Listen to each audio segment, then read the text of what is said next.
Good morning વિદ્યાર્થીઓ. આજે આપણે પૃષ્ઠ રસાયણ ચેપ્ટરના આગળના ટોપિક એટલે કે આપણે જે અધિશોષણ, અવશોષણ, અપશોષણ વગેરેની જે માહિતી મેળવી છે તેના આધારે આજે આપણે પૃષ્ઠ રસાયણ ચેપ્ટરના આગળના ટોપિકને આપણે વધારવાના છે. અત્યાર સુધી આપણે એવું જોયું કે અધિશોષણ એ માત્ર ને માત્ર સંપર્ક સપાટી અથવા તો આંતરપૃષ્ઠ પર થતી ઘટના છે, એટલે કે માત્ર તે એક સપાટી પર સીમિત રહેશે. જ્યારે અવશોષણ તે આપણને દરેક જગ્યાએ સરખું જોવા મળશે. અધિશોષણથી આપણને સપાટી પર શું જોવા મળશે તો કે સાંદ્રતામાં વધારો થતો જોવા મળશે, જ્યારે અવશોષણની અંદર સાંદ્રતા બધે સરખી રહેશે. અપશોષણ કોને કહેતા હતા તો કે અધિશોષણ થયા પછી જે તે કણો સંપર્ક સપાટી પરથી પાછા નીકળી જાય છે તેને આપણે અપશોષણ કહેતા. અને શોષણ કોને કહેતા તો કે અધિશોષણ અને અવશોષણ આ બે ઘટનાઓ જ્યારે સાથે થતી હોય તો તેને આપણે ત્યારે તેને આપણે શોષણ કહેતા હોઈએ છીએ. આટલી ચર્ચા કર્યા પછી આજે આપણે આગળના ટોપિકને ડિસ્કશનમાં લેવાના છે. તો આગળના ટોપિકમાં આપણી પાસે શું આવશે તો કે આજના આપણા ટોપિકની અંદર આપણે ચર્ચા કરવા જઈ રહ્યા છે. પહેલો ટોપિક છે અધિશોષણની ક્રિયાવિધિ. એની અંદર આપણે ઉષ્માગતિશાસ્ત્રની પણ ચર્ચા કરીશું. સાથે અધિશોષણના પ્રકાર એટલે કે ભૌતિક અધિશોષણ અને રાસાયણિક અધિશોષણની ચર્ચા કરીશું. અને સાથે તેની લાક્ષણિકતાઓ અને તફાવત પણ આજના ટોપિકની અંદર આપણે ચર્ચા કરવાના છે. તો પહેલું તો આપણી બુકની અંદર જે આપેલું છે તે પ્રમાણે કે અધિશોષણની ક્રિયાવિધિમાં આપણને શું ખબર પડે તો કે આપણે જાણીએ છીએ તે પ્રમાણે કે અધિશોષણ ઉદ્ભવવાનું કારણ હકીકતમાં શું છે તો કે અધિશોષકની સપાટી પરના જે કણો છે એટલે કે અધિશોષકની સપાટી પરના કણો જથ્થામાં રહેલા કણની જેમ એક સરખા પર્યાવરણમાં હોતા નથી, અને તેથી આપણને શું જોવા મળે તો કે અધિશોષકોમાં કણો વચ્ચે લાગુ પડતું બળ એકબીજાની સંતુલિત હોય છે, પણ તે આપણને સપાટી પર કેવું જોવા મળે છે તો કે સપાટી પરના કણો બધી બાજુએથી તેમના પ્રકારના અણુઓ અને પરમાણુઓ વડે ઘેરાયેલા હોતા નથી, અને તે અસંતુલિત અથવા તો અવશેષી આકર્ષણ બળો ધરાવે છે.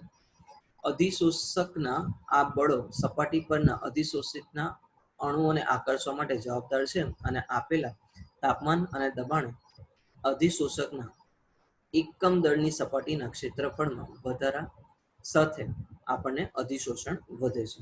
એટલે અહીંયા આપણે શું યાદ રાખીશું તો કે આપણે પહેલું તો એ જોઈશું કે અધિશોષકની અંદર જે આપણી પાસે સપાટી પરના કણો છે તે પર્યાવરણમાં એટલે કે દરેક જગ્યાનું એમનું જે પર્યાવરણ છે તે સરખું હોતું નથી. એટલે કે કણો વચ્ચે જે બળ લાગુ પડે છે તે એકબીજાથી સંતુલિત હોય, પણ સપાટી પરના જે કણો છે એટલે કે સપાટીની અંદર હશે તો બધી બાજુથી સરખા હશે, પણ સપાટી પર હશે તો ઉપરની બાજુ અલગ હશે અને નીચેની બાજુ આપણને અલગ મળશે. એટલે કે અસંતુલિત અથવા તો અવશેષી બળ આપણને આકર્ષણ બળ ધરાવતા હોય એવું આપણને લાગવાનું છે.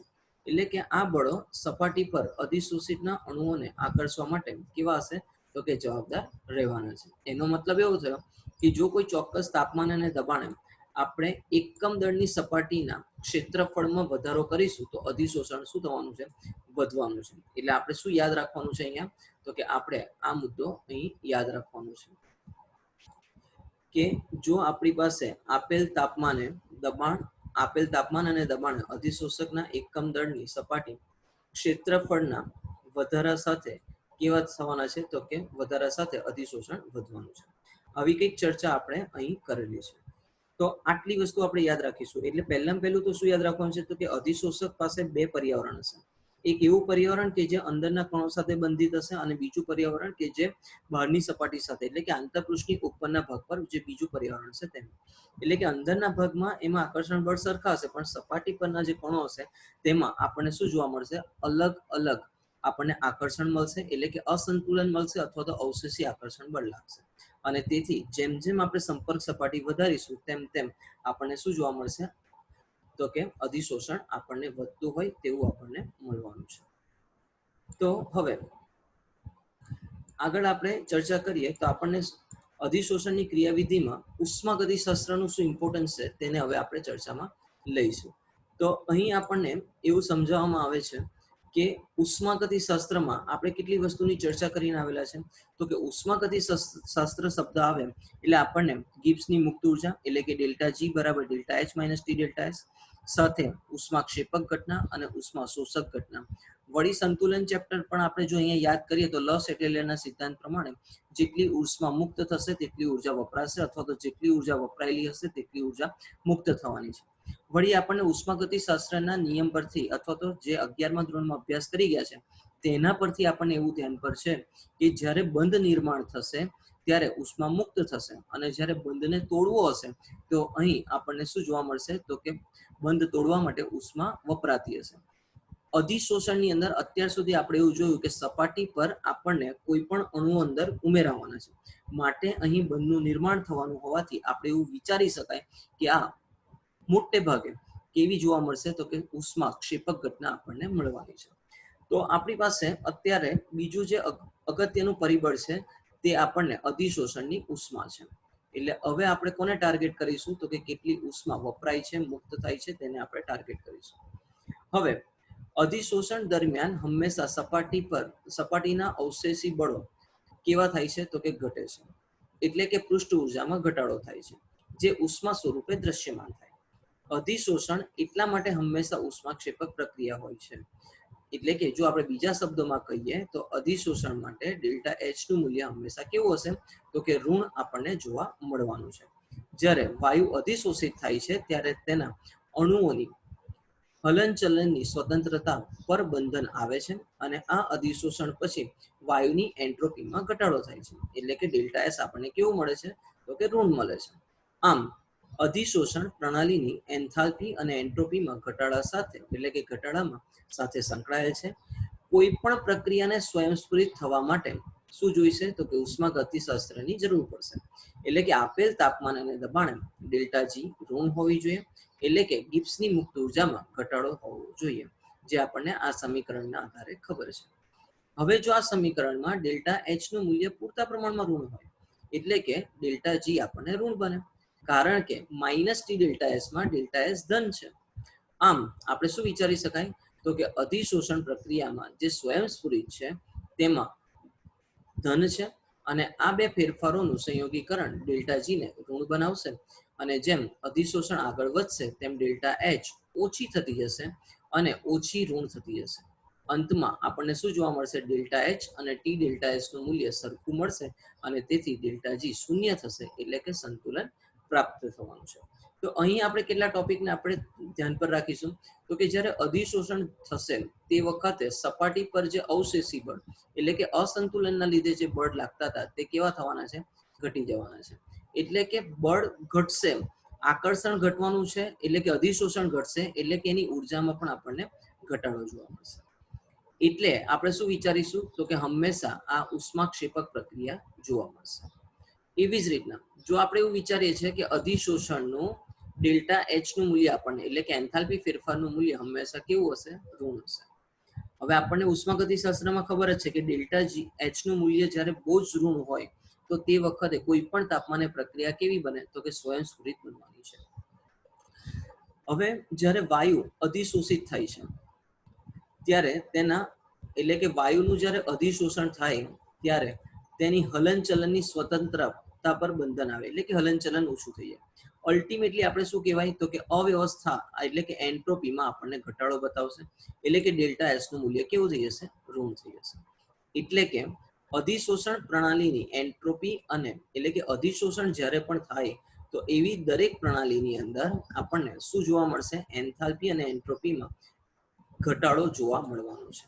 હવે કોઈ પણ પ્રક્રિયાને સ્વયંસ્ફુરિત કરવા માટે ઉષ્માગતિશાસ્ત્રની જરૂરિયાત શું છે તો આપણે જે ભણી ગયેલા છે તે પ્રમાણે કે અહીં આપણે એવું કંઈક ભણેલા હતા કે જ્યારે કોઈ અચળ તાપમાન અને દબાણે ડેલ્ટા જી આપણો કેવો હોવો જોઈએ તો કે ઋણ હોવો જોઈએ.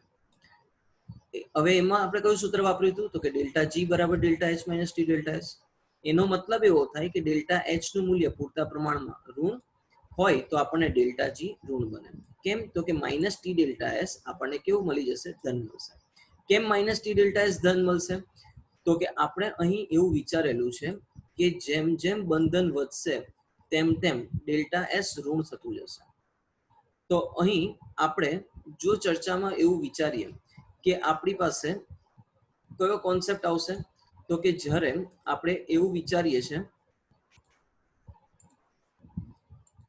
કે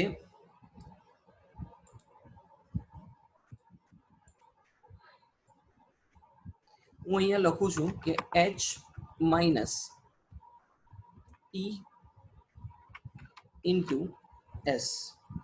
હવે મારી પાસે આવું કંઈક છે. હવે હું અહીંયા શું વિચારું છું, તો કે મારી પાસે આ H નું મૂલ્ય -2 છે. હવે અહીંયા માઇનસ કાઉન્સમાં મારી પાસે તાપમાન કેટલું આપેલું છે, તો કે 100 આપેલું છે, 100 ડિગ્રી સેલ્સિયસ આપેલું છે, ગુણ્યા અહીંયા મારી પાસે એન્ટ્રોપીનો ફેરફાર પણ હું શું લઈ લઉં છું, -2 જેટલો લઈ લઉં છું. આવું કંઈક હું કરું છું. તો આનો મારો ગુણાકારનો આન્સર શું આવશે, તો કે મારો આન્સર આવશે -2. આવું કંઈક આપણને મળશે. હવે અહીંયા આપણે આને શું લઈએ છીએ, 2 કિલો જૂલ લઈ લઈએ છીએ. અહીંયા આપણે એને કિલો જૂલ લઈ લઈએ છીએ. તો અહીં આપણી પાસે આ શેમાં આવશે, તો કે સપોઝ આને હું જૂલમાં લઈ લઉં છું. તો આવી કંઈક વસ્તુ અહીંયા મને મળે. તો હવે અહીંયા મારી પાસે -2 કિલો જૂલ, માઇનસ માઇનસ હવે શું થઈ જશે, પ્લસ, અને આ શું થઈ જશે, 100 ગુણ્યા 2 એટલે 200 જૂલ જેટલું મને મળશે. એનો મતલબ એવો થાય કે મારી પાસે -2 કિલો જૂલ એટલે કે મારી પાસે શું છે, તો કે -2000 જૂલ છે, પ્લસ 200 જૂલ કરીશ તો મારો આન્સર શું આવશે, તો કે મારો આન્સર આવશે -1800. એટલે મારી પાસે આ ડેલ્ટા જી નું મૂલ્ય શું મળી ગયું, તો કે મારી પાસે ડેલ્ટા જી નું મૂલ્ય ઋણ મળી ગયું. એનો મતલબ એવો થાય કે જ્યારે હું આની કંઈક પણ ચર્ચા વિચારણા કરું છું, તો તે વખતે મને અહીં એટલી ખબર પડે કે મારી પાસે ડેલ્ટા જી બરાબર delta H minus T delta S ના સૂત્રમાં ડેલ્ટા એચ નું મૂલ્ય પૂરતા પ્રમાણમાં ઋણ હતું, એટલે ડેલ્ટા જી ઋણ જ બનવાનો હતો, કારણ કે ટી ડેલ્ટા એસ આપણો કેવો થઈ ગયો, ધન થઈ ગયો.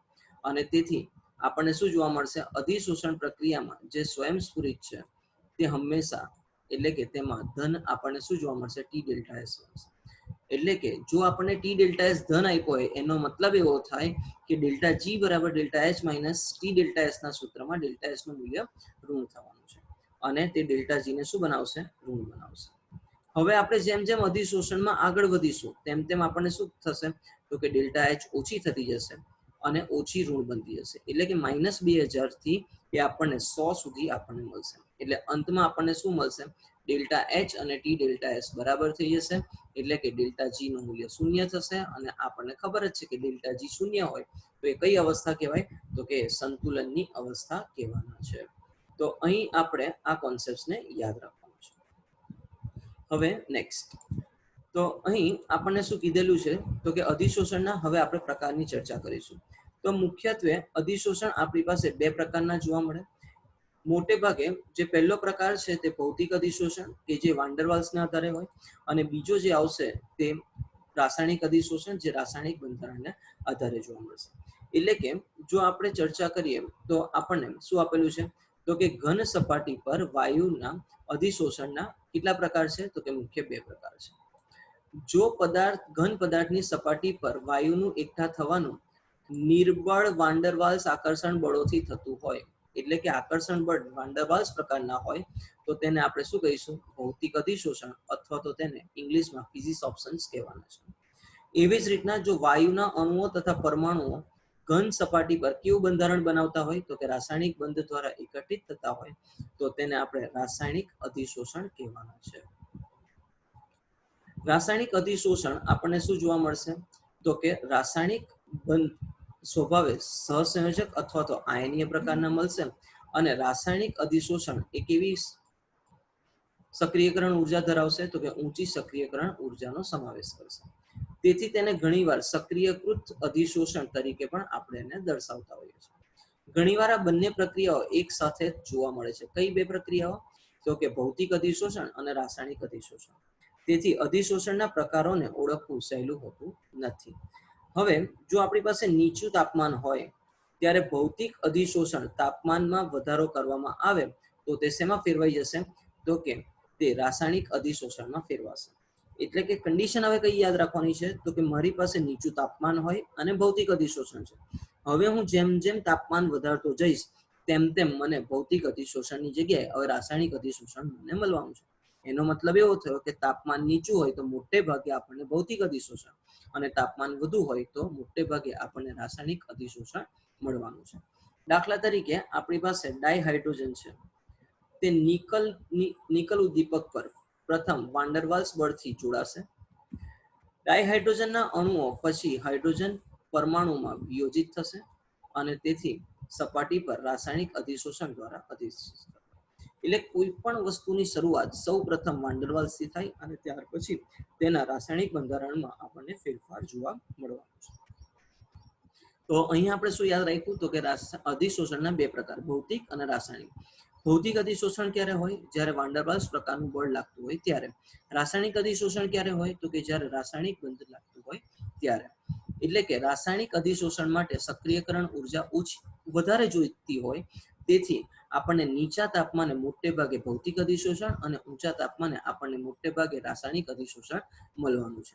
એટલે કે કોઈ પણ અધિશોષણમાં સૌ પ્રથમ આપણને ભૌતિક અધિશોષણ અને ત્યાર પછી તબક્કાવાર તે રાસાયણિક અધિશોષણમાં રૂપાંતરિત થવાનું છે. હવે આપણી પાસે એની લાક્ષણિકતાઓ આવશે. તો લાક્ષણિકતાઓની અંદર આપણે શું વિચારીશું તો કે સૌ પ્રથમ આપણે એવું જોઈશું કે આ જે રાસાયણિક અધિશોષણ અને ભૌતિક અધિશોષણ છે તેમાં ભૌતિક અધિશોષણ તેમાં વિશિષ્ટતા કેવી હોય તો કે એમાં વિશિષ્ટતાનો અભાવ હોય. એનો મતલબ એવો કે આપેલ અધિશોષકની સપાટી પર કોઈ પણ વિશિષ્ટ વાયુ માટે પસંદગી દર્શાવતા નથી. એનો મતલબ એવો થયો કે વાન ડર વાલ્સ બળો કેવા છે તો કે સાર્વત્રિક છે. આપણને ખબર જ છે કે ભૌતિક અધિશોષણ એ વાન ડર વાલ્સ બળથી થાય અને વાન ડર વાલ્સ બળ એ કેવો છે તો કે સાર્વત્રિક, એટલે કે અત્ર તત્ર અને સર્વત્ર મળે. એનો મતલબ એવો થાય કે તેની પાસે ઉર્જાનું મૂલ્ય ખૂબ ઓછું છે અને ખૂબ ઓછા મૂલ્યને કારણે આપણને શું જોવા મળશે તો કે સાર્વત્રિક મળશે. એટલે કે કોઈ પણ એક વાયુ માટે અથવા તો વિશિષ્ટ વાયુ માટે એ પર્યાપ્ત અથવા મર્યાદિત હોતો નથી અને તેથી તેમાં વિશિષ્ટતાનો અભાવ જોવા મળશે. પછી આપણી પાસે આવશે અધિશોષકનો સ્વભાવ, એટલે કે પ્રકૃતિ. તો પ્રકૃતિ કેવી હશે તો કે જો ઘન વડે અધિશોષિત થયેલા વાયુનો જથ્થો વાયુના સ્વભાવ પર આધારિત હોય છે, એટલે કે સામાન્ય રીતે સહેલાઈથી જે પ્રવાહીકૃત થાય એવા વાયુઓ, એટલે કે જેના ક્રાંતિક તાપમાન ઊંચા હોય તેઓ ઝડપથી અધિશોષિત થવાના છે, કારણ કે વાન ડર વાલ્સ બળો એ ક્રાંતિક તાપમાનની નજીક વધારે પ્રબળ જોવા મળવાના છે. એટલે હવે અહીંયા પ્રકૃતિનો મતલબ શું થાય તો કે 11મા ધોરણમાં આપણે ભણી ગયેલા છે તે પ્રમાણે દબનીય અને અદબનીય, એટલે કે જેઓ સહેલાઈથી દબાવી શકાય છે. હવે કયા કયા દબાવી શકાય તો કે જે વાયુઓ માનવ નિર્મિત છે, લાઈક NH3 છે, SO2 છે, એવા બધા જે વાયુઓ છે તે બધા આપણને કેવા જોવા મળશે તો કે મોટે ભાગે એ આપણને દબનીય જોવા મળશે. એટલે કે જેની પર દબાણની અસર વધારે થશે તેઓ સહેલાઈથી પ્રવાહીકૃત થશે અને જે સહેલાઈથી પ્રવાહીકૃત થાય એટલે કે ઊંચા ક્રાંતિક તાપમાન ધરાવે. હવે ક્રાંતિક તાપમાન આપણે કોને કહીશું તો કે એવું તાપમાન કે જેમાં અથવા તો એવું તાપમાનનું બિંદુ કે જેમાં બધો જ વાયુ બધા જ વાયુનું એક સાથે પ્રવાહીમાં રૂપાંતરિત થાય તો તેવા તાપમાનના બિંદુને આપણે ક્રાંતિક તાપમાન કહીશું. એટલે કે વરાળની અંદર જે તાપમાને વાયુઓ પ્રવાહીમાં રૂપાંતરિત થશે તેને આપણે ક્રાંતિક તાપમાન કહીશું. એટલે કે જેનું સૌથી પહેલા પ્રવાહીમાં રૂપાંતરણ થશે તેનું અધિશોષણ પહેલું થશે અને જે બાદમાં થશે તેનું અધિશોષણ પછી થશે. એટલે કે જો આપણે ઉદાહરણ લઈએ તો આપણને અહીં શું ખબર પડે તો કે જો 1 ગ્રામ સક્રિયકૃત ચારકોલની અંદર આપણે સલ્ફર ડાયોક્સાઇડને કે જેનું ક્રાંતિક તાપમાન 630 કેલ્વિન છે, મિથેન કે જેનું ક્રાંતિક તાપમાન 190 કેલ્વિન છે, તેના કરતા આપણને વધુ અધિશોષિત આપણને જોવા મળે, જે હજુ પણ 4.5 ml ડાયહાઇડ્રોજન કરતા આપણને કેવા જોવા મળશે તો કે વધારે જોવા મળવાના છે. એનો મતલબ એવો થયો કે સલ્ફર ડાયોક્સાઇડનું ક્રાંતિક તાપમાન 630 છે, જે 190 કરતા વધારે છે, એટલે સલ્ફર ડાયોક્સાઇડનું અધિશોષણ વધારે થશે. કોની સરખામણીમાં? મિથેનની. હવે મિથેનની સરખામણી જો આપણે ડાયહાઇડ્રોજન સાથે કરીશું તો મિથેનનું ક્રાંતિક તાપમાન 190 છે, જ્યારે ડાયહાઇડ્રોજનનું 33 છે, એટલે સૌથી ઓછું આપણને ડાયહાઇડ્રોજનનું અધિશોષણ મળવાનું છે. કમ્પ્લીટ. તો અહીં આપણે શું યાદ રાખવાનું? જેનું ક્રાંતિક તાપમાન વધારે તેનું આપણને શું જોવા મળશે? વાન ડર વાલ્સ બળ વધારે જોવા મળશે અને તેથી તેનું અધિશોષણ પણ આપણને વધારે મળવાનું છે. હવે સ્વભાવ આવશે પ્રતિવર્તી સ્વભાવ. અત્યાર સુધી આપણે અધિશોષકનો સ્વભાવ જોયો, હવે આપણે પ્રતિવર્તી ને અપ્રતિવર્તીનો કોન્સેપ્ટ જોઈશું. તો ઘન વડે વાયુનું ભૌતિક અધિશોષણ એ સામાન્ય રીતે કેવી ઘટના છે? તો કે પ્રતિવર્તી ઘટના છે, જેને આપણે સંતુલન વાળા ચેપ્ટરમાં ભણેલું છે. એટલે કે જ્યારે ઘન પ્લસ વાયુ થાય ત્યારે વાયુ અને ઘનનું મિશ્રણ થશે અને સાથે કોઈ ઉષ્મા આપણને મુક્ત થશે. અહીં ઉષ્મા મુક્ત થાય છે એટલા માટે એને આપણે શું કહીશું? એક્ઝોથર્મિક પ્રક્રિયા કહેવાના છે, એટલે કે ઉષ્મા શોષક ઘટના કહીશું. જ્યારે દબાણ આપણે વધારીશું, દબાણ વધારવામાં આવે ત્યારે વધુ વાયુ શું થવાના છે? અધિશોષિત થશે. કેમ? તો કે તેમાં કદમાં આપણને ઘટાડો જોવા મળવાનો છે. એટલે કે લસ એટિલેરના નિયમ પ્રમાણે અને આપણે શું વિચારીશું? તો કે દબાણ વધતા આપણને વાયુનું અધિશોષણ વધુ થશે. એવી જ રીતના જો દબાણ આપણે ઘટાડીશું તો આપણને શું જોવા મળશે? તો કે અધિશોષિત વાયુ દૂર થશે અને તેથી અધિશોષણ ઓછું થઈ જશે. હવે અહીં ઉષ્મા ક્યાં મુક્ત થાય છે? તો કે નિપજ સાથે.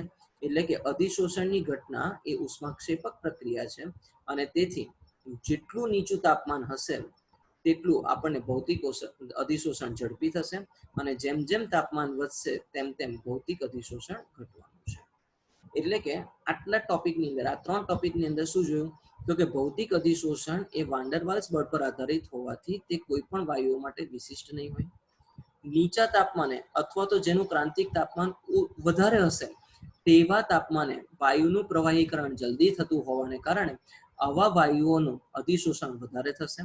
ત્યારબાદ ઘનનું વાયુ એટલે કે ઘન સપાટી પર વાયુનું અધિશોષણ એ ઉષ્માક્ષેપક પ્રક્રિયા હોવાથી નીચા તાપમાને આપણને શું જોવા મળશે?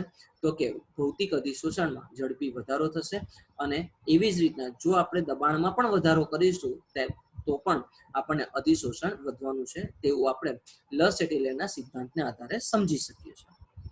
હવે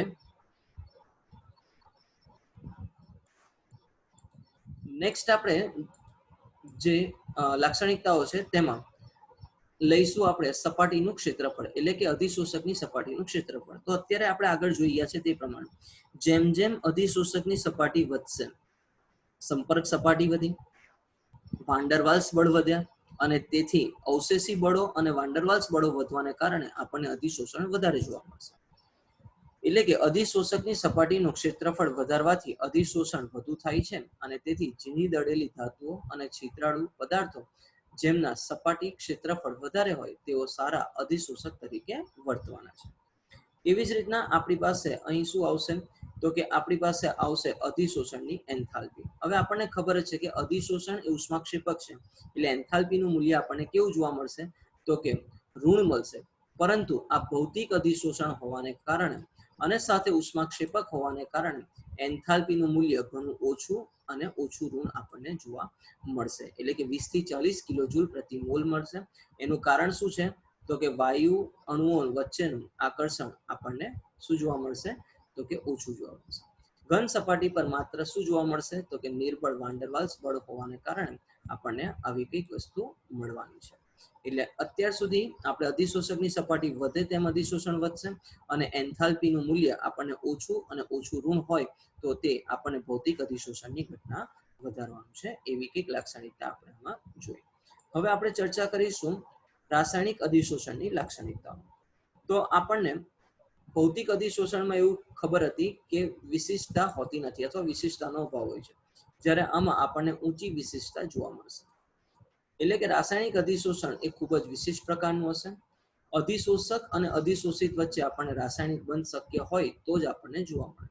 દાખલા તરીકે ધાતુઓ પર ઓક્સિજનનું અધિશોષણ ઓક્સાઇડ રચનાને લીધે આપણને જોવા મળે અને હાઇડ્રોજન સંક્રાંતિ ધાતુઓ પર હાઇડ્રોજનનું અધિશોષણ હાઇડ્રાઇડની રચનાને લીધે મળશે. એટલે કે પેલામાં વાન ડર વાલ્સ હતું જેનું મૂલ્ય ખૂબ ઓછું હતું, સાર્વત્રિક હતું, એટલે ગમે ત્યાં જોવા મળતું હતું. અહીં રાસાયણિક બંધનું મૂલ્ય 100 કિલોજૂલ કરતા વધારે હોવાને કારણે જ્યાં સુધી આટલું બળ અથવા તો આટલી ઉર્જા ઉત્પન્ન ન થાય ત્યાં સુધી આપણને રાસાયણિક બંધ રચાતો ન હોવાથી તે આપણને ઊંચી વિશિષ્ટતા દર્શાવવાનું છે. હવે ભૌતિક અધિશોષણ પ્રતિવર્તી હતું તો રાસાયણિક અધિશોષણ આપણી પાસે અપ્રતિવર્તી છે. એનો મતલબ એવો થાય કે રાસાયણિક અધિશોષણ સ્વભાવે અપ્રતિવર્તી છે અને રાસાયણિક અધિશોષણ પણ આપણને ઉષ્માક્ષેપક પ્રક્રિયા દર્શાવે છે. પણ નીચા તાપમાને, જ્યારે નીચા તાપમાને ઊંચી સક્રિયકરણ ઉર્જાને કારણે આ પ્રક્રિયા ઘણી ધીમી થાય છે. અને મોટા ભાગની રાસાયણિક પ્રક્રિયાઓ જેમ રાસાયણિક અધિશોષણ તાપમાનના વધારા સાથે વધવાની છે. એટલે કે ભૌતિક અધિશોષણમાં આપણે એવું જોયું હતું કે તાપમાન વધે તો અધિશોષણ ઘટતું હતું, પરંતુ અહીં એટલે કે રાસાયણિક અધિશોષણમાં જેમ જેમ તાપમાનમાં વધારો થશે તેમ તેમ આપણને શું જોવા મળશે, તો કે રાસાયણિક અધિશોષણમાં વધારો જોવા મળશે. એટલે કે નીચા તાપમાને જે વાયુનું ભૌતિક અધિશોષણ થાય છે તેનું જ ઊંચા તાપમાને આપણને શું જોવા મળશે, તો કે જેનું નીચા તાપમાને ભૌતિક અધિશોષણ હતું તેનું ઊંચા તાપમાને આપણને રાસાયણિક અધિશોષણ મળવાનું છે. એટલે કે ઊંચું દબાણ એ રાસાયણિક અધિશોષણ માટે લાભકારક છે. એટલે ભૌતિક અધિશોષણમાં નીચું બાષ્પ દબાણ અથવા તો નીચું દબાણ એ ફાયદાકારક હતું, તો અહીં ઊંચું દબાણ એ રાસાયણિક અધિશોષણ માટે ફાયદાકારક છે. સંપર્ક સપાટીનું ક્ષેત્રફળ, તો કે બંનેમાં સેમ જ, તો કે જેમ જેમ સંપર્ક સપાટીનું ક્ષેત્રફળ વધશે તેમ તેમ રાસાયણિક અથવા તો ભૌતિક પ્રક્રિયાઓ વધતી હોવાને કારણે આપણને જેમ જેમ સપાટી વધશે તેમ તેમ ભૌતિક અને રાસાયણિક અધિશોષણ પણ વધવાનું છે. અધિશોષણની એન્થાલ્પી, હવે આપણને અહીંયા ખબર છે કે રાસાયણિક અધિશોષણની એન્થાલ્પી આપણને કેવી જોવા મળશે, ઊંચી મળશે, કારણ કે આપણને અહીંયા કયો બંધ જોવા મળશે, તો કે અહીં આપણને રાસાયણિક બંધનું નિર્માણ આપણને મળવાનું છે.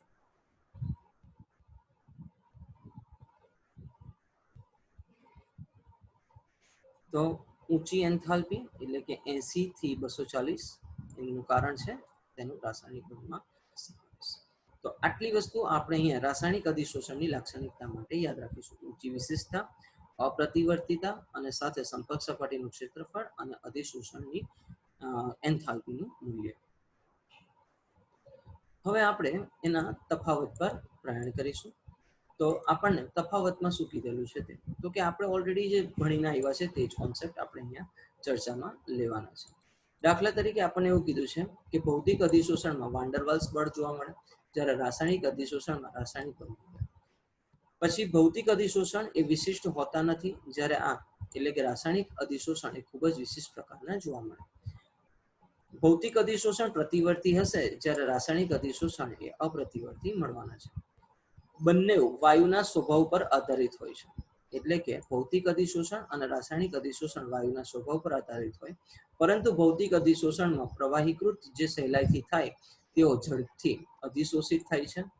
અને એવી જ રીતના રાસાયણિક અધિશોષણની અંદર આપણને શું જોવા મળે, તો કે જે વાયુ અધિશોષક સાથે વધારે પ્રક્રિયા કરે તે રાસાયણિક અધિશોષણ દર્શાવશે. આ કિસ્સામાં એન્થાલ્પી એટલે કે અધિશોષણની એન્થાલ્પી આપણને કેવી જોવા મળે, નીચી. એટલે કે ભૌતિક અધિશોષણમાં નીચી એન્થાલ્પી મળે, જ્યારે રાસાયણિક અધિશોષણમાં એન્થાલ્પીનું મૂલ્ય આપણને કેવું મળશે, તો કે ઊંચું મૂલ્ય આપણને મળવાનું છે. એવી જ રીતના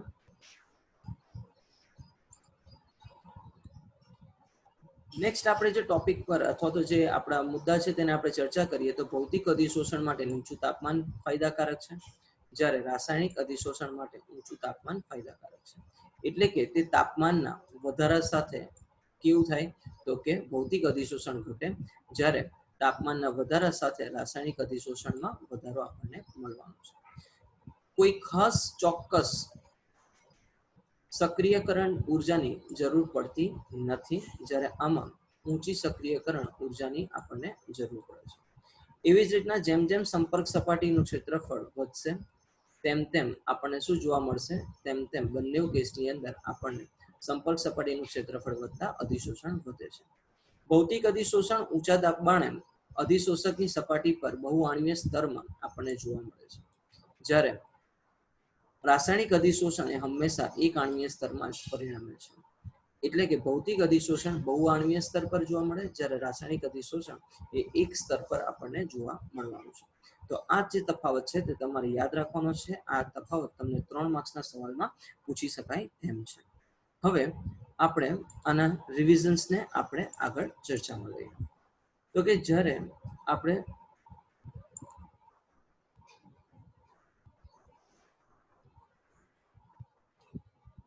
જે અધિશોષણનો કોન્સેપ્ટ આપણે જોઈ ગયા હતા તે પ્રમાણે કે અધિશોષણ જે ઘટના છે તે સપાટી પર જે અણુઓ છે તે એકબીજાની સાથે જોડાશે, એટલે કે અધિશોષિત થશે, અને અધિશોષિત થઈ અને અવશોષિત થાય, એટલે કે જથ્થામાં એકની અંદર પ્રવેશે તે ઘટના આપણને કેવી મળશે? અધિશોષણની સાથે અવશોષણ એટલે કે શોષણની ઘટના એટલે કે સોર્પ્શન બતાવશે. આના આપણે ઘણા બધા ઉપયોગો જોયા છે, જેવા કે રૂથી આપણે જ્યારે કોઈ પણ કલરને આપણે કાઢવો હોય તો તે વખતે પણ આપણે એનો ઉપયોગ કરતા હોઈએ છીએ. હવે આપણે જે ઉષ્માગતિશાસ્ત્ર અધિશોષણમાં કેવી રીતના ઉપયોગી છે તેની આપણે ચર્ચા કરવાની છે. તો કે આપણને ખબર છે તે પ્રમાણે કે જે સપાટી છે તે સપાટી પર વાયુઓના જે કણ છે તે અધિશોષિત થવાના છે, એટલે કે અધિશોષકની સપાટી પર વાયુઓ અધિશોષિત થશે અને તેથી તેમની એન્થાલ્પીનું મૂલ્ય શું થઈ જશે? તો કે ઋણ થઈ જવાનું છે. હવે એમનું એન્થાલ્પીનું મૂલ્ય ઋણ થતું હોવાને કારણે આપણને સાથે અહીંયા શું મળશે? તો કે વાયુઓ સપાટી પર જોડાતા હોવાને કારણે તેમની એન્થાલ્પીનું મૂલ્ય પણ એન્ટ્રોપીનું મૂલ્ય પણ આપણને ઋણ થઈ જશે. એનો મતલબ એવો થાય કે જો મારે સ્વયંસ્ફુરિત પ્રક્રિયા વિચારવી હોય તો ડેલ્ટા જી ઋણ કરવો પડે, અને તેથી આપણે ઉષ્માગતિશાસ્ત્રની સૂત્રનો ઉપયોગ કરીશું, ડેલ્ટા જી બરાબર delta H minus T delta S. તો ડેલ્ટા જી આપણને શું મળવું જોઈએ? ઋણ મળવું જોઈએ. કેમ?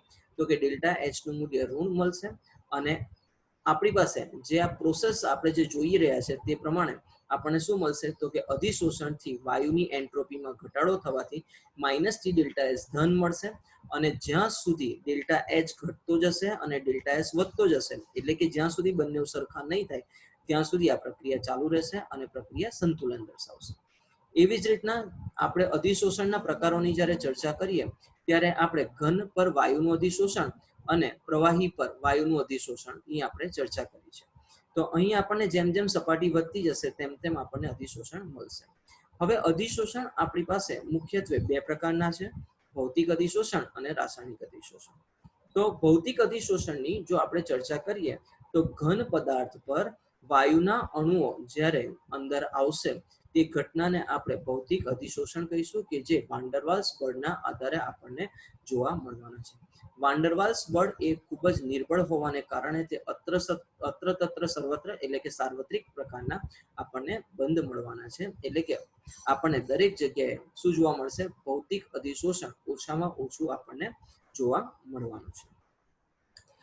હવે આપણી પાસે એક ઉદાહરણ છે, તો કે ડાયહાઇડ્રોજન વાયુ જ્યારે પ્લેટિનમ ધાતુ પર જ્યારે અંદર જોડાશે તો આપણને શું જોવા મળશે? તો કે તેઓ અંદર અહીંયા વાન ડર વાલ્સ બળને કારણે તેઓ જોડાતા જોવા મળશે, અને આ પ્રકારનું જે ઘટના બને છે તે આપણી ભૌતિક અધિશોષણનું ઉદાહરણ છે.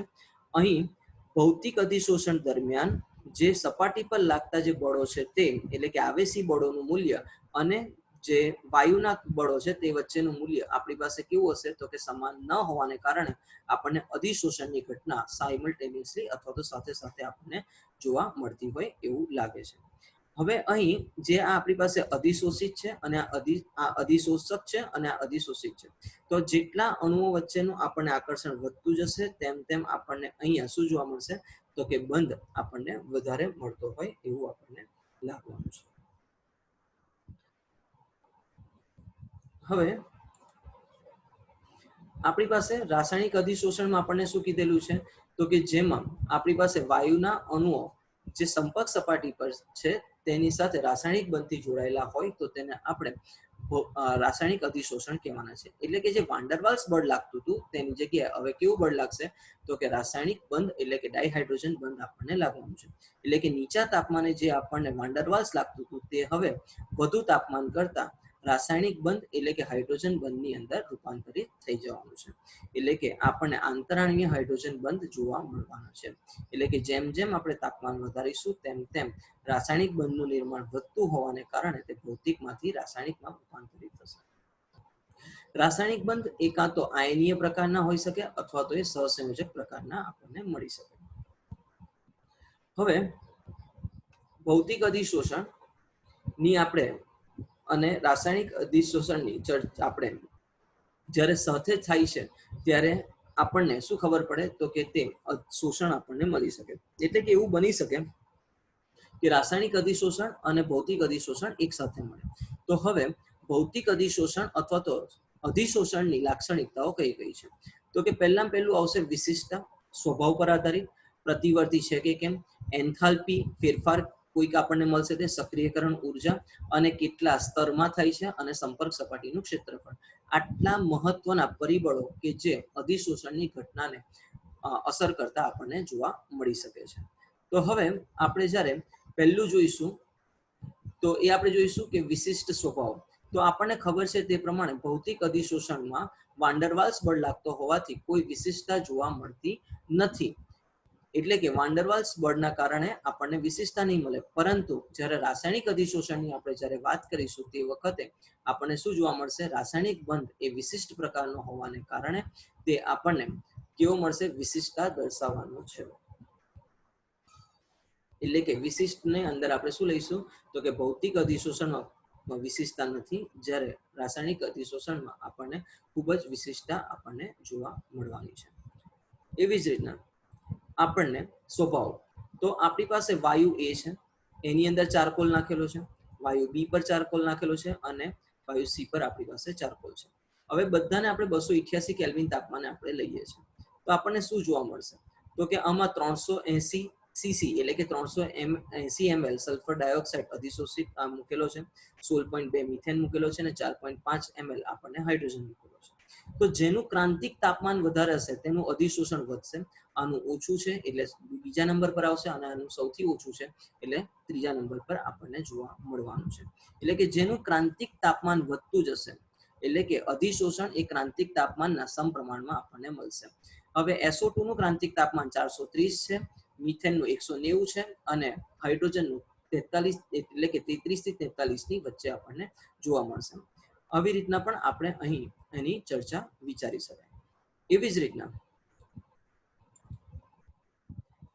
આપણે અહીંયા જે જોયું તે પ્રમાણે, તો કે ક્રાંતિક તાપમાન કોને કહીશું? તો કે એવું તાપમાન કે જેમાં લિક્વિફાઈડ થઈ શકે અને પ્રેશરની અસર આપણને બતાવી શકે, તેને આપણે ક્રાંતિક તાપમાન કહીશું. એટલે કે જે વાયુઓ જેટલા અધિશોષિત થશે તેટલા વાયુઓ જેટલું અધિશોષણનું પ્રમાણ વધતું જશે તેમ તેમ ક્રાંતિક તાપમાન પણ આપણને વધતું જવાનું છે.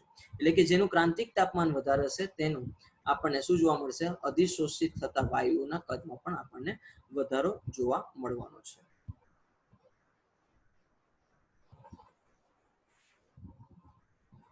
એવી જ રીતના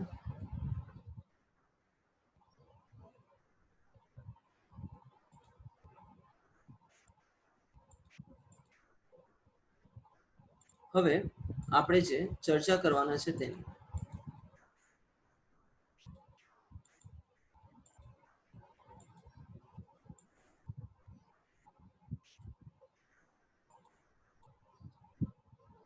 એટલે કે જે વાયુઓ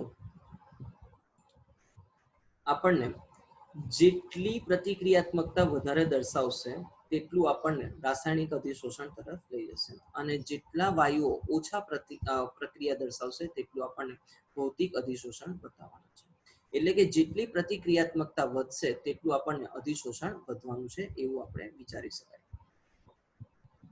એટલે કે બંને સ્વભાવ પર આધારિત હોય છે, પરંતુ સ્વભાવમાં પણ ભૌતિક અધિશોષણ એ પ્રવાહીકરણ પર અને રાસાયણિક અધિશોષણ તે તેની પ્રતિક્રિયાત્મકતા પર આધારિત જોવા મળતું હોય છે. હવે આપણે જોઈશું કે પ્રતિવર્તી સ્વભાવ છે કે કેમ. તો જ્યારે ઘન અને વાયુ એકબીજા પર અધિશોષિત કરવામાં આવે ત્યારે ઉષ્મા મુક્ત થાય છે. એટલે અહીં આપણે ઉષ્મા ગતિશાસ્ત્રના નિયમનો આપણે ઉપયોગ કરીશું અને ઉષ્મા શોષક ઘટના અને ક્ષેપક ઘટનાને આપણે લઈશું.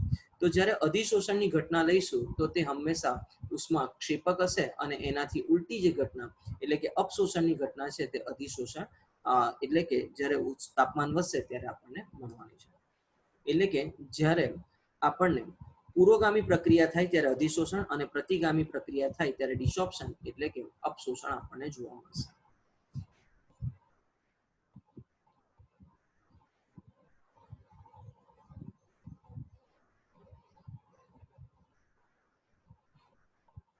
એટલે કે અધિશોષક પર અધિશોષિત જ્યારે એકબીજા પર આવી રીતના જોડાઈ જશે ત્યારે આપણને ઉષ્મા મુક્ત થશે, અને જ્યારે એ જ ઉષ્માનો આપણે ઉપયોગ કરી અને પાછું એને પ્રક્રિયામાં લઈશું તો તે આપણને બીજી બાજુ મળશે. એટલે કે નાઇટ્રોજન વાયુને જ્યારે આપણે ચારકોલ પર આપણે જમા કરાવીશું ત્યારે દબાણ વધારતા આપણને શું મળશે? તો કે તે આપણને અધિશોષણ વધારશે, અને તાપમાન ઘટાડીશું તો પણ આપણને શું મળવાનું છે, તો કે અધિશોષણ પુરોગામી પ્રક્રિયા મળશે. હવે એનાથી ઊંધું, તો કે જો આપણે દબાણ ઘટાડી દઈએ છીએ અને તાપમાન વધારી દઈએ છીએ તો આપણને શું મળશે, તો કે પ્રતિગામી પ્રક્રિયા આપણને બેકવર્ડ સાઈડ એટલે કે ઊંધી બાજુ આપણને મળવાની છે. એટલે કે એડસોર્પ્શન ઘટવાનું છે, એટલે કે અધિશોષણ આપણને ઘટવાનું છે, એવું આપણને ખબર પડશે. એટલે કે ભૌતિક અધિશોષણ એ નીચા તાપમાને અને રાસાયણિક અધિશોષણ એ આપણને વધુ તાપમાને આપણને મળવાનું છે. એટલે કે જો ઉદાહરણ તરીકે આપણે 1 ગ્રામ ચારકોલની અંદર આપણે નાઇટ્રોજન વાયુના આપણે ml વિચારીએ તો 273 કેલ્વિન તાપમાને 10 ml, 244 20 ml અને 195 પર આપણને 45 ml આપણને મળવાનું છે. આવી કઈક વસ્તુ આપણને અહીં મળશે.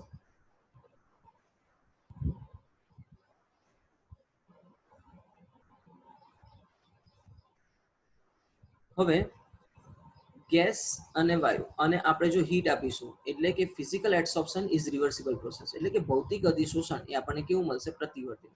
એટલે કે જો તાપમાન ઓછું હશે તો આપણને પુરોગામી અને જો તાપમાન વધારે હશે તો પ્રતિગામી. એવી જ રીતના કાર્બન અને ઓક્સિજન વચ્ચે એટલે કે વાયુના અણુઓ વચ્ચે જે આપણને બંધનું નિર્માણ થશે, એટલે કે ચારકોલ અને જે વાયુઓ છે તેની વચ્ચે આપણને અધિશોષણ એટલે કે રાસાયણિક બંધ મળે તો આપણને શું મળશે, તો કે CO2 આપણને મળવાનું છે. અને આ પ્રક્રિયા પણ આપણને કેવી મળશે, તો કે તાપમાન ગુમાવશે તેવી પ્રક્રિયા આપણને મળવાની છે.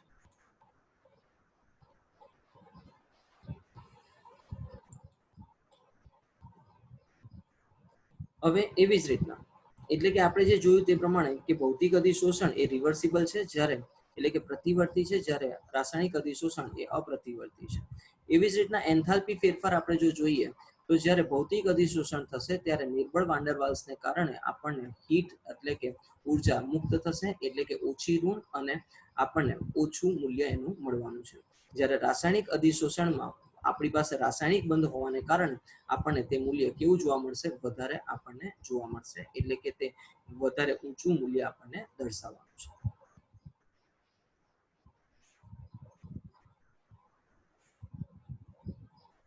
હવે આપણી પાસે સક્રિયકરણ ઉર્જાનો કોન્સેપ્ટ આવશે. તો કે આપણને ખબર જ છે કે ભૌતિક અધિશોષણની અંદર આપણને શું જોવા મળશે, તો કે ભૌતિક અધિશોષણમાં ઉર્જાનું મૂલ્ય ઓછું જોવા મળશે.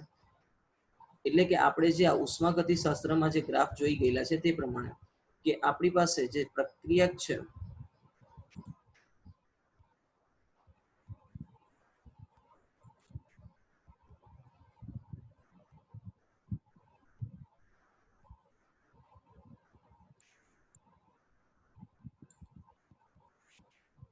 આપણી પાસે જે આલેખ છે તેમાં આપણે જોઈ ગયા છે તે પ્રમાણે કે રિએક્ટન્ટ એટલે કે પ્રક્રિયકની જે સક્રિયકરણ ઉર્જાનું મૂલ્ય છે તે ધીમે ધીમે વધતું જશે અને જેમ એક મહત્તમ મૂલ્ય પર આવ્યા પછી તે કેવું થશે, તો કે નીચે આવતું જશે.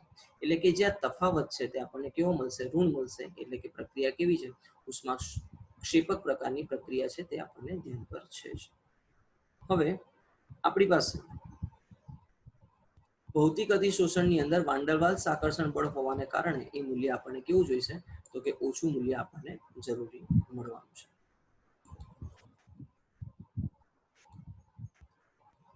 એનો મતલબ એવો થાય કે જો આપણી પાસે તાપમાન ઓછું હશે તો ભૌતિક અધિશોષણ અને તાપમાન વધતું જશે તો તેમ તેમ આપણને રાસાયણિક અધિશોષણમાં રૂપાંતરણ મળવાનું છે. એટલે કે જેમ જેમ આપણે તાપમાન વધારીશું તેમ તેમ તે વાન ડર વાલ્સ બળની જગ્યાએ રાસાયણિક બંધમાં રૂપાંતરિત થશે અને તેથી આપણને શું જોવા મળશે, તાપમાન વધારતા ભૌતિક અધિશોષણ એ રાસાયણિક અધિશોષણમાં રૂપાંતરિત થવાનું છે. એટલે કે ભૌતિક અધિશોષણને ઓછી સક્રિયકરણ ઉર્જા અને રાસાયણિક અધિશોષણને વધારે સક્રિયકરણ ઉર્જાની જરૂર પડવાની છે. એવી જ રીતના આપણી પાસે હવે જે મુદ્દો આવશે તે આવશે કેટલા સ્તર પર અધિશોષણ થશે. તો આપણને ખબર છે કે ભૌતિક અધિશોષણ એ વાન ડર વાલ્સ બળને આધારે હોવાને કારણે તે આપણને પહેલા સપાટી પર જોડાતું જશે અને તેથી એ ઘણા બધા લેયર એટલે કે મલ્ટી લેયર એટલે કે બહુ સ્તરીય આપણને રચના બતાવશે. જ્યારે રાસાયણિક અધિશોષણ એ માત્ર એક જ જગ્યાએ એટલે કે જ્યાં જ્યાં રાસાયણિક પ્રક્રિયા થશે તે જગ્યાએ જ જોવા મળતા હોવાને કારણે એ આપણને શું બતાવશે, એક સ્તરીય રચના આપણને બતાવશે. એટલે કે એક સ્તરમાં જ આપણને જોવા મળવાના છે.